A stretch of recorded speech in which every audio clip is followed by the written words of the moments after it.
Very good morning, सुप्रभात। मैं हूं आरजे अनिमेश और आज हम हमारे व्यक्तित्व को और भी ज्यादा समझने वाले हैं और उनसे समझने वाले हैं जिन्होंने एक ऐसे माध्यम से हमें समझाने की कोशिश की है जिन्हें हम जानते बखूबी हैं, लेकिन क्या उन्हें समझते हैं? ये सवाल है। हमारे साथ हैं डॉक्टर आदित्य शुक्ल जी, जो सीनियर साइंटिस्ट हैं आईटीसी लिमिटेड में और एमिनेंट वक्ता हैं, बहुत अच्छे कवि हैं और बहुत अच्छे राइटर भी हैं। आज सौभाग्य मिला है कि उनसे बातें हों। तो डॉक्टर आदित्य शुक्ल, सबसे पहले आपका स्वागत और बहुत धन्यवाद, आपने वक्त निकाला हमसे बातें करने के लिए। Thank you very much Animesh, बहुत बहुत धन्यवाद आपका। आप प्रेरणा स्रोत हैं युवा के, और आपका ये माध्यम है और आप स्वयं हैं। यह जो संदेश है, जो व्यक्तित्व विकास के लिए, व्यक्तित्व निर्माण के लिए, हमारे युवाओं के लिए, तो आपके माध्यम से ये और बहुत प्रभावी हो सकता है। तो यह अवसर देने के लिए बहुत बहुत आभार आपका, और आपके संस्थान का भी बहुत बहुत आभार। और आपने जो एक जरिया हम सभी के लिए इंट्रोड्यूस किया है उसके लिए मैं बहुत धन्यवाद देना चाहूंगा। सफल व्यक्तित्व के हनुमान मंत्र। तो आप हनुमान जी को बहुत गहनता से अध्ययन करते हैं, विश्लेषण करते हैं। एक व्यक्तित्व के तौर पे हनुमान जी कैसे लगते हैं आपको? एक व्यक्तित्व के तौर पर हनुमान जी हैं, वो ऐसे व्यक्ति हैं कि उनको कोई भी काम दे दें, वो उसमें सफलता हासिल करते हैं। जी। और मजे की बात यह है कि सामान्यतः ये कहते हैं ना, जो जीवन प्रबंधन के लोग हैं, मैनेजमेंट गुरु, कहते हैं कि किसी भी चीज में सफलता के लिए आपको क्या चाहिए। सफलता के लिए वो कहते हैं, कई सूत्र बताते हैं। आपको आत्मविश्वास होना चाहिए, आपको ज्ञान होना चाहिए, आपको अनुभव होना चाहिए, आप सब्जेक्ट मैटर एक्सपर्ट होना चाहिए, आपको अंदर टेस्ट वर्दीनेस, मतलब आप लोगों का विश्वास जीत सके, ऐसा गुण होना चाहिए। अनिमेश, आपको जान करके आश्चर्य होगा कि हनुमान जी के जीवन की जो सबसे बड़ी, मतलब सबसे बड़ा असाइनमेंट था हनुमान जी का, वो है सीता जी खोज करना। और जी। इस काम के लिए हनुमान जी के पास ये पांचों गुण नहीं थे। हनुमान जी के पास आत्मविश्वास की बात करें, उनको अपने बल पर ही विश्वास नहीं था। जामवंत बताते हैं कि कौन सो काज कठिन जग माही, जो नहीं होत तात तुम पाही। अनुभव की बात करेंगे तो सागर को लांघना उनका फर्स्ट अटेम्प्ट था। कोई पहले उनके पास प्रायर एक्सपीरियंस नहीं था। ज्ञान की बात करें तो लंका वो कभी गए नहीं थे, तो लंका की गलियों के विषय में, लंका के भौगोलिक परिस्थितियों के विषय में उनको ज्ञान नहीं था। और सब्जेक्ट मैटर एक्सपर्ट की बात करोगे तो उनका सब्जेक्ट क्या था? सीता जी थी, सीता जी को खोजना था। और सीता जी से वो पूर्व परिचित नहीं थे, जानते भी नहीं थे कि सीता जी कैसे दिखती हैं। और बिल्कुल। ऐसे जगह पर गए थे हनुमान जी, ऐसी मायावी नगरी थी कि लंका में यदि रावण को पता चल जाए कि सीता खोजने कोई आया हुआ है, तो माया से हर चौक चौराहे पर एक सीता जी बिठा सकते थे वो। जी। कितना कितना चैलेंज है देखो। और लास्ट है विश्वास जितना लोगों का। तो सीता जी को तो पता था, क्योंकि कुछ दिन वो लंका में रह चुकी थी। और उनको यह भी पता था कि मुझ पर अधिकार पाने के लिए रावण किसी भी हद तक नीचे गिर सकता है, कोई भी षड्यंत्र कर सकता है। इतने आशंका में बैठी हुई सीता जी के सामने एक अनजाने व्यक्ति के रूप में जाना, और उनको यह विश्वास दिला देना कि मैं आपके पति का मित्र हूं, आपके पति का सेवक हूं। सोचिए कितना कठिन काम होगा। लेकिन हनुमान जी हैं, बड़ी कुशलता से सारा काम करते हैं। तो मैं कहता हूं कि सारे युवाओं को कहता हूं कि आपका जो लक्ष्य है वो हनुमान जी से बहुत छोटा है, उतना कॉम्प्लिकेटेड नहीं है। और आपके जी। पास जो साधन है हनुमान जी से ज्यादा है। जितना आपको आवश्यक है अपने लक्ष्य तक पहुंचने के लिए, तो जो साधन आपको चाहिए हनुमान जी की तुलना में बहुत ज्यादा है। जब हनुमान जी सफल हो सकते हैं तो आप क्यों नहीं हो सकते? बात आपको यही देखना है कि हनुमान जी ने अपने जीवन में इतनी कमियां होने के बाद भी अपने पास जो उपलब्ध संसाधन का कैसे बखूबी प्रयोग करके सफलता प्राप्त करते हैं। तो जी। यही यह मूल मंत्र है इसका। आपके पास जो संसाधन है पर्याप्त है, it is more than enough to achieve any kind of target. आपको जो है उसकी उपयोग की कला आ जाए, यही यह संपूर्ण कार्य का उद्देश्य है। बिल्कुल, हमारे पास जो है हम उसकी अहमियत और ताकत समझें, ये बेहद जरूरी आपने बात बताई है हनुमान जी के जरिए। लेकिन जब हम बात करते हैं सफल व्यक्तित्व की और उसका जो एक पैमाना होता है, जो मेरी भी फील्ड है, आपकी भी फील्ड है, कम्युनिकेशन जिसे कहते हैं, हनुमान जी बहुत अच्छे अपने सारे कार्य को संपादित तो करते थे, लेकिन बहुत अच्छे कम्युनिकेटर भी थे। तो ये हाँ। आयाम उनके व्यक्तित्व का कैसा लगता है आपको और कैसे देखते हैं इसे? अच्छा अच्छा, ये बहुत अच्छा प्रश्न है, बहुत अच्छा प्रश्न है। मैं तो कहता हूं कि एक ही गुण हम लोग सीख जाए, कैसे लोगों से बात करनी है ना, वही पर्याप्त है। क्योंकि क्योंकि मैक्सिमम आदमी है बोलने से ही, बोलते हैं ना, बातन हाथी पाइए और बातन हाथी पांव। ये आपकी बात करने की कला है कि आपको इनाम में राजा हाथी दे दे या हाथी के पांव तले कुचलवा दे, तो दोनों स्थितियां हो सकती है। तो हनुमान जी से मैंने जो बात सीखी वो है बात में कथा और व्यथा का उपयोग। हम दो चीज कहते हैं, या तो कथा कहते हैं या व्यथा कहते हैं। तो हमको यह ध्यान रहना चाहिए कि हमको कब कथा कहनी है और कब व्यथा कहनी है। अब अनिमेष के मुझसे कहते हैं कि आदित्य जी मुझको व्यक्तित्व का विकास करना है और आप कुछ मंत्र बताइए, तो मैं अपनी व्यथा लेकर के बैठ जाता हूं कि अनिमेष मेरा ही व्यक्तित्व नहीं बढ़ रहा है, मैं क्या करूं। तो ये तो वो अपनी अपनी कथा लेकर के आया है और मैं उनसे अपनी व्यथा कह लूं। हनुमान जी से सीखना चाहिए। देखिए वो राम से मिलते हैं तो सुग्रीव की व्यथा कहते हैं, जब विभीषण से मिलते हैं तो राम की कथा कहते हैं, वो व्यथा की बात ही नहीं करते, क्योंकि विभीषण को इंप्रेस करना था। विभीषण है वो फ्रस्ट्रेशन में थे, उनको अंदर विश्वास जगाना था। तो हनुमान जी को पता है कि राम की कथा कहने से विभीषण के अंदर आत्मविश्वास जगेगा। जब सीता जी के पास जाते हैं तो राम की कथा कहते हैं, और वापस सीता जी के समाचार लेकर के राम के पास आते हैं तो सीता की व्यथा कहते हैं। हमको सोचना है कि हर समय कथा कहते रहोगे, हर समय व्यथा कहते रहोगे तो लोग इंटरेस्टेड नहीं है। कब, कहां, कैसे, किसके विषय में बोलना है, यह भी बहुत व्यक्तित्व का बहुत बड़ा पैमाना है। आपने बहुत अच्छा प्रश्न किया, और हनुमान जी इसके श्रेष्ठ गुरु है, आचार्य है मैं कहूंगा। तो आचार्य हनुमान जी के व्यक्तित्व से हम बखूबियां सीख सकते हैं। जी जी जी बिल्कुल। और हनुमान जी हमें बहुत कुछ सिखाते हुए भी हमारी जिंदगी से बहुत जुड़े हुए प्रतीत होते हैं। आपका हनुमान जी से जुड़ाव कब हुआ?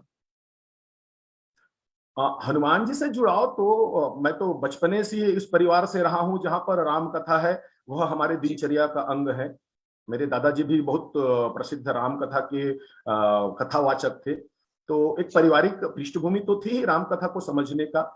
लेकिन जब मेरे गुरुदेव हैं पूज्यपाद स्वामी अवधेशानंद जी महाराज, तो मैं संस्कार चैनल में उनका व्याख्यान सुना करता था, जो जीवन प्रबंधन पर वो बात करते थे। तो मुझको नई दृष्टि मिली। नरेंद्र कोहली, आचार्य नरेंद्र कोहली को मैंने पढ़ा जब उनका अभ्युदय, तो उन्होंने एक नई दृष्टि दी कि हम आज के परिप्रेक्ष्य में इन महापुरुषों को देख सकते हैं। हमारी समस्या क्या है, हमारी समस्या क्या है कि हमें जितने भी पौराणिक पात्र हैं इनके यश और अलौकिक गुणों से इतने प्रभावित हो गए हैं कि हम एक दूरी मेंटेन कर लिए हैं। हमको लगता है कि ये जो कर सकते हैं वो हम नहीं कर सकते। वस्तुतः ये दूरियों को खत्म करना है, उनको हमारे जैसे सोचना है। राम बनना है एक प्रक्रिया है, हनुमान बनना एक प्रक्रिया है। आपको एक अच्छी बात बता देता हूं मैं, हनुमान जी बिल्कुल हमारे जैसे थे, एकदम हमारे जैसे डिट्टो।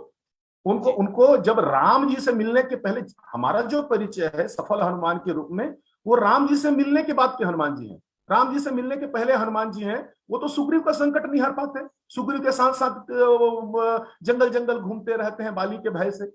जो हनुमान जी सीता की खोज के लिए रावण जैसे बलशाली राजा के लंका में जाकर के लंका को जला देते हैं, वो हनुमान जी हैं। कभी सुग्रीव को न्याय दिलाने के लिए बाली की तरफ एक पत्थर भी नहीं फेंके। क्या पता पत्थर फेंक के बाली की तरफ कुछ आक्रमण कर देते तो दोनों भाव में समझौता हो जाता। तो हनुमान जी कभी संकट मोचक थे ही नहीं। हनुमान जी हैं, जब उनके जीवन में राम आते हैं तो उनके जीवन में व्यक्तित्व विकास की एक प्रक्रिया शुरू होती है, और उस प्रक्रिया के प्रतिफल वो हनुमान जी है जो आज हम जानते हैं। तो जो हनुमान जी राम जी से मिलने से पहले सुग्रीव का संकट नहीं हर पाते, राम जी से मिलने के बाद वो राम के संकट हरने के लायक हो जाते हैं और संकट मोचक कहलाते हैं। इन प्रक्रिया को समझना है। हमारे जीवन में राम कैसे आए, आपके अंदर जिज्ञासा हो सकती है। तो राम का अर्थ है सत्य का आना, आदर्श का आना, मर्यादा का आना, वचन परायणता का आना, करुणा का आना, सबके प्रति समानता का भाव रखना, केवट, शबरी, अहिल्या को भी सम्मान की दृष्टि से देखना। यदि ये गुण आपके जीवन प्रक्रिया में जुड़ जाए तो आप देखिए आपके अंदर भी एक सफल हनुमान जैसे एक व्यक्तित्व का विकास होना शुरू हो जाएगा। इस दृष्टि से हनुमान जी बहुत प्रभावित करते हैं। मुझको लगता है मुझमें और हनुमान जी में कोई अंतर नहीं है, बस राम से साक्षात्कार करना है। जी जी जी बिल्कुल। और आपने भी ये प्रक्रिया हमें बताई है, हम सभी को भी कुछ लाभ जरूर होगा। मैं एक और ऑन अ लाइटर नोट, हमने कई बार ऐसा सुना है कि मैनेजमेंट के सबसे बढ़िया एग्जाम्पल हनुमान जी हैं। रावण के लोग, रावण का कपड़ा, रावण का तेल, रावण की माचिस, और लंका भी रावण की जला दी। तो इस पर्सपेक्टिव में जिस तरीके से वो मैनेज करते थे चीजों को, वैसे व्यक्तित्व में हनुमान जी कैसे लगते हैं आपको? हनुमान जी की विशेषता यह है वह लक्ष्य के प्रति समर्पित रहते हैं। जब आप लक्ष्य पर ध्यान रख लें तो बाकी सब चीजें हैं सरल हो जाती हैं। वो उनके जीवन में कंप्रोमाइज नहीं है। उनके जी जीवन में जामवंत ने इतना ही कहा था कि आप समुद्र पार कर सकते हैं, लेकिन ये जी जामवंत को पता भी नहीं था कि रास्ते में आपको क्या बोलते हैं, मैनाक मिलेंगे, सुरसा मिलेंगी, लंकनी जी मिलेंगे, राक्षस मिलेंगे। इनको तो खुद निपटना था, इनको तो खुद जी निपटना था। तो हनुमान जी वहां पर कुछ भी पूर्व निर्धारित होकर के नहीं गए थे। उन्होंने तो ये भी पूछा था, जामवंत मैं पूछो तो ही उचित सिखावन देवहूं मोहि, आप मुझको बताइए काम क्या करना है। तो जामवंत जी ने कहा, इतना कराऊं तात तुम जाई, और सीता इतने बस कर दो कि सीता की खोज करके आ जाओ, पता बता करके आ जाओ। तो जी हनुमान जी के सामने बहुत बड़ा लक्ष्य नहीं था। हनुमान जी के सामने लक्ष्य यह था कि सीता जी को पता करके आना। लेकिन लक्ष्य में जो समस्याएं आती हैं उनसे कैसे निपटना है, ये बहुत अच्छा से सीख सकते हैं। जीवन में तैयारियों की उतनी आवश्यकता नहीं है अनिमेश, जितना जितना आपको लक्ष्य की ओर आगे बढ़ने के लिए है। मोस्ट ऑफ द टाइम हम तैयारियों पर ज्यादा समय और ज्यादा रिसोर्सेज जाया कर देते हैं, क्योंकि जी हमको पता नहीं है कि हमारे सामने क्या क्या संकट आने हैं।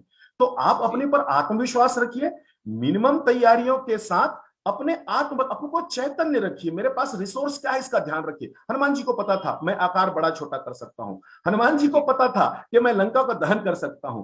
हनुमान जी को पता था कि मेरे अंदर विनम्रता है, मैं ब्रह्मास्त्र के सामने नतमस्तक हो सकता हूं।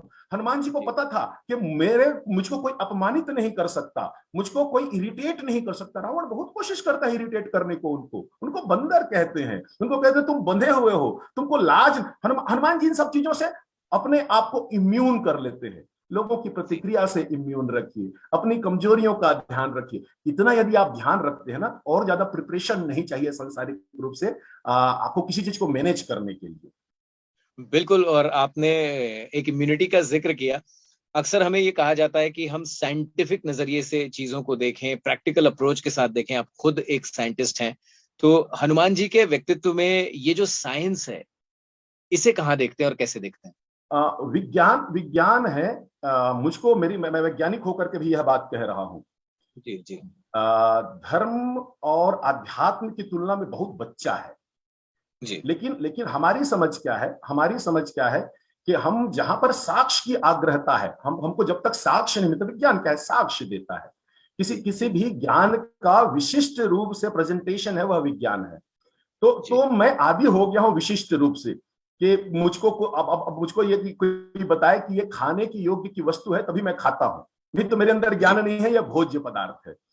तो अध्यात्म की दृष्टि से मैं कहूं तो जो हनुमान जी और जितने भी पौराणिक पात्र हैं, जी वह विज्ञान सम्मत है। उनका कारण कह रहा हूं। उसका कारण क्या है, विज्ञान हमको रिसर्च देता है, हम रिसर्च करते हैं, शोध करते हैं, अनुसंधान का विषय है। और जी अध्यात्म है, संधान का विषय है। अर्थात जी संपूर्ण शक्ति के बाद भी आज विश्व के सभी वैज्ञानिक है सिर्फ रिसर्च सेंटर खोल पाए हैं। आज तक कोई सर्च सेंटर इस सृष्टि में नहीं है, क्योंकि उनको पता है सर्च हो चुका है। वो सिर्फ रिसर्च कर सकते हैं। तो मैं अपनी अज्ञानता को दूर कर सकता हूं, मैं ज्ञान की खोज विज्ञान से नहीं कर सकता। यह बात बहुत अंडरलाइन करने की बात है कि आज के युवा समझ लें, ज्ञान की खोज है वह विज्ञान से नहीं है। विज्ञान का कोई दूर दूर तक नाता नहीं है। आप अपनी अज्ञानता को दूर करते हैं विज्ञान के माध्यम से। वस्तुतः अध्यात्म है वह संधान की वस्तु है, और विज्ञान है वह अनुसंधान की वस्तु है। यही अंतर है। तो और हमारे अंदर व्यक्तित्व का निर्माण नहीं होता, व्यक्तित्व का विकास नहीं होता। व्यक्तित्व मेरे अंदर है, बस उनको मुझको चैतन्य करना है। और इस दृष्टि से हनुमान जी मुझको बड़े वैज्ञानिक लगते हैं। और तुलसीदास जी भी लिखे ना कि ये जितने भी ऋषि हैं वे सब वैज्ञानिक हैं, ये संधान करते हैं। और हम जी वैज्ञानिक है, अनुसंधान करते हैं। तो मेरा भी काम है एक वैज्ञानिक का ही है। संधान तो हनुमान जी और तुलसीदास जी पहले कर चुके हैं। एक वैज्ञानिक होने के नाते मैं अनुसंधान कर रहा हूं। जो ज्ञान मुझे मेरे लिए उपलब्ध नहीं था, मैं उसको अपने लिए उपलब्ध कर रहा हूं। बिल्कुल। और अपने इस अनुसंधान में आप सबके लिए भी ये उपलब्ध करा रहे हैं। तो जी हमारे जो व्यक्तित्व के लिए हनुमान मंत्र हैं, उसे लोग जरूर पढ़ना चाहेंगे। अगर अपनी जिंदगी में भी लोग एक्सप्लोर करना चाहें, हनुमान जी को समझना चाहें, तो ये जो आपका एक तोहफा है, ये कैसे हासिल किया जा सकता है? कहाँ पर मिलेगा, कब से मिलेगा, जो आपकी किताब आ रही? मैं किताब के विषय में बताने से पहले आपके एक बात पर टिप्पणी करना चाहूंगा। वह यह है, यह किताब हनुमान जी को समझने के लिए नहीं है। जी मैं अंडरलाइन करके बात कह रहा हूं फिर वस्तुतः सारे शास्त्र भी हैं। शास्त्र को, राम को समझने के लिए रामायण मत पढ़िए, कृष्ण को समझने के लिए रामायण गीता मत पढ़िए, वो जितना आप जानते हो वो पर्याप्त है। मैंने कहा ना, और अत्यधिक आपको संसाधन जुटाने की जरूरत नहीं है। मैं जरूरत से ज्यादा संसाधन जुटा के रखा हूं। हमारे जीवन की समस्या संसाधन की कमी नहीं है, संसाधन का समुचित उपयोग नहीं कर पाने की जो दुविधा है वह जीवन की समस्या है। तो शास्त्रों को हमको स्वयं को जानने के लिए पढ़ना है, सोचना है हम स्वयं इस चित्र में अंकित कहाँ हैं। तो मैं अपने जीवन में कभी केवट जैसे मतलब तार्किक हो जाता हूँ, बेवकूफी भरी बातें करते रहता हूँ कि भाई चरणों की धूल से है वो नाव है वो नारी बन सकता है ना। मैं शबरी जैसे कभी प्रतीक्षारत हो जाता हूँ, जीवन भर प्रतीक्षा करते रहता हूँ। अहल्या जैसे अपने आप को कभी श्रापग्रस्त महसूस करता हूँ, पत्थर हो जाता हूँ। तो आप अनुभव कीजिए जीवन के उन क्षणों में आप रामचरितमानस के किन पात्रों को रिसेंबल कर रहे हैं। और यदि यह कर पाए तो आप देखिए उस परिस्थितियों से उबरने के लिए, उस परिस्थितियों को उपयोग करने के लिए उन्होंने क्या किया। इतना ही चिंतन आप कर लेंगे तो आपका लाभ हो जाएगा। ये संपूर्ण किताब है वह हनुमान जी के माध्यम से स्वयं को जानने का है। तो यदि आप स्वयं को जानने के लिए उत्सुक हैं तो यह किताब आपके लिए है। जैसे मैं बहुत बढ़िया उदाहरण देता हूं कि मोबाइल मेरा है, मैं महंगा महंगा हैंडसेट मतलब खरीदता हूं, मैं बहुत हाई फाई नेटवर्क लगाता हूं, 4G 5G, है ना। और उसके बाद मैं सारी दुनिया से बात करता हूं, इंटरनेट कॉलिंग में बात करता हूं और देश विदेश में बात करता हूं। लेकिन जिस समय मैं अपने नंबर में फोन लगाता हूं ना तो वो इंगेज आता है, मैं अपने से बात नहीं कर पाता हूं।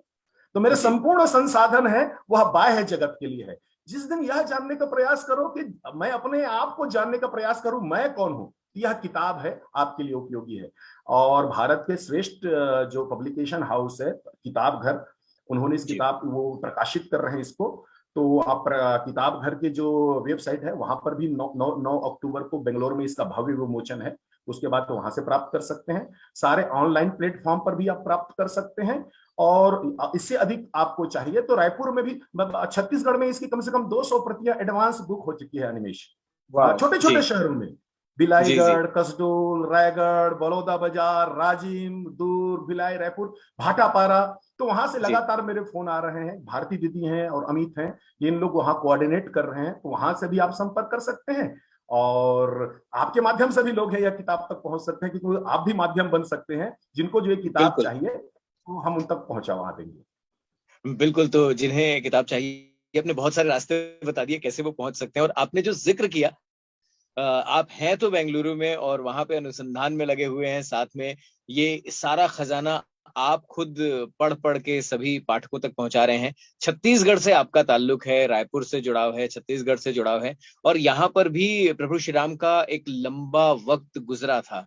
तो जब आप यहाँ पर आते हैं, उन जगहों पे जाते हैं, तो क्या वो जुड़ाव और मजबूत महसूस करते हैं?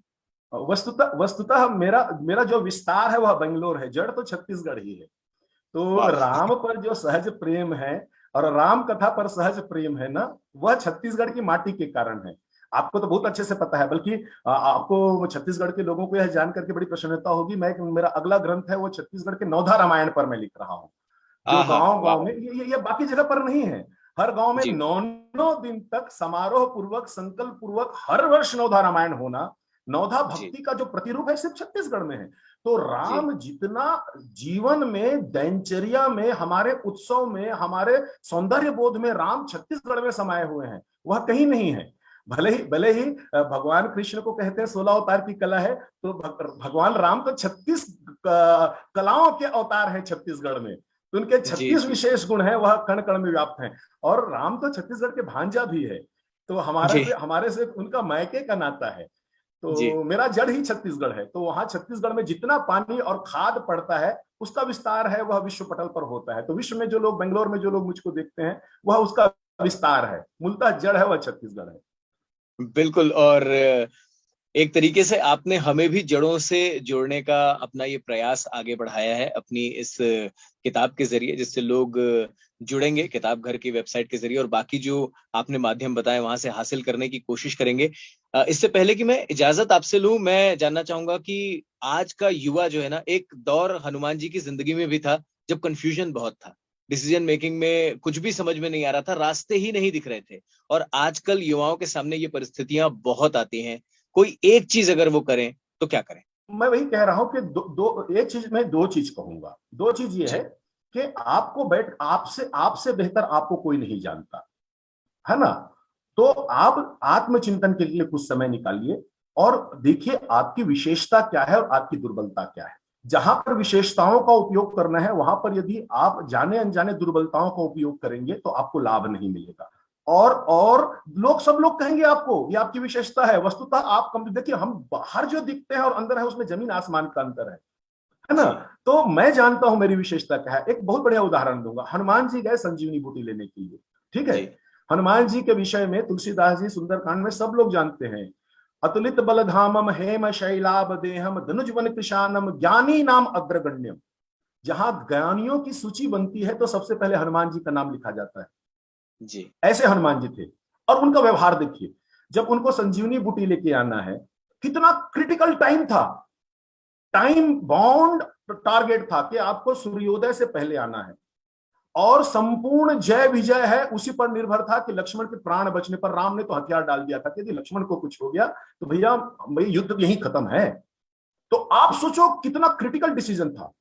और अब जो सुषेण वैद्य हैं वो सारा डिटेल इंफॉर्मेशन स्पेसिफिकेशन बताए रहते हैं कि भाई संजीवनी की जो पत्तियां हैं बूटी है कैसे मिलेगी।